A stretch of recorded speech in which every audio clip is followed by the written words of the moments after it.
சூரியவம்சம் திரைப்படத்தில் சின்ராஸ் கதாபாத்திரத்தில் கதாநாயகனாக நடிகர் சரத்குமார் அவர்கள், நந்தினி கதாபாத்திரத்தில் கதாநாயகியாக நடிகை தேவயானி அவர்கள், சக்திவேல் கவுண்டர் கதாபாத்திரத்தில் சரத்குமாரின் அப்பாவாக நடிகர் சரத்குமார் அவர்கள், சரத்குமாரின் அம்மாவாக நடிகை ராதிகா அவர்கள், தேவயானியின் அப்பாவாக மறைந்த நடிகர் ஜெய்கணேஷையா அவர்கள், தேவயானியின் அம்மாவாக நடிகை சத்யபிரியா அவர்கள், கௌரி கதாபாத்திரத்தில் சரத்குமாரின் முறைப்பொண்ணாக நடிகை பிரியாராமன் அவர்கள், தங்கராஜ் கதாபாத்திரத்தில் சரத்குமாரின் அண்ணனாக நடிகர் நிழல்கள் ரவி அவர்கள், சரத்குமாரின் மாமாவாக மறைந்த நடிகர் மணிவண்ணனையா அவர்கள், சரத்குமாரின் நண்பனாக நடிகர் குமரேசன் அவர்கள்,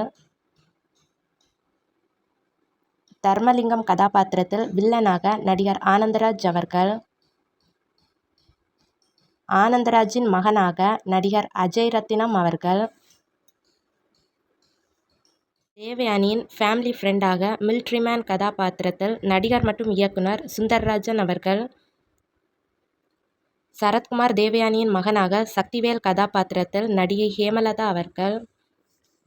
பிரியாராமனின் சிஸ்டர் இன் லா கதாபாத்திரத்தில் நடிகை லாவண்யா அவர்கள்,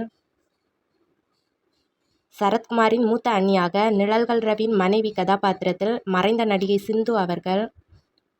சரத்குமாரின் 2வது அண்ணியாக நடிகை தாரணி அவர்கள், சரத்குமாரின் தங்கை கதாபாத்திரத்தில் நடிகை சாரதா பிரீத்தா அவர்கள், தேவயானியின் அண்ணனாக நடிகர் சிவா அவர்கள், சக்திவேல் கவுண்டர் வீட்டு கணக்குப்பிள்ளை கதாபாத்திரத்தில் நடிகர் சிங்கமுத்து அவர்கள், டாக்டர் கதாபாத்திரத்தில் மறைந்த நடிகர் நீலு ஐயா அவர்கள், பஸ் கண்டக்டர் கதாபாத்திரத்தில் நடிகை அனுஜா ரெட்டி அவர்கள், பஸ்ஸில் பயணம் செய்யும் பயணிகளில் ஒருவராக நடிகர் மற்றும் இயக்குனர் ராஜகுமாரன் அவர்கள், நிழல்கள் ரவியின் மகளாக நடிகை ஷீலா அவர்கள். இந்த படம் யாருக்கெல்லாம் பிடிக்குங்கிறத கமெண்ட்டில் சொல்லுங்கள். தேங்க்ஸ் ஃபார் வாட்சிங்.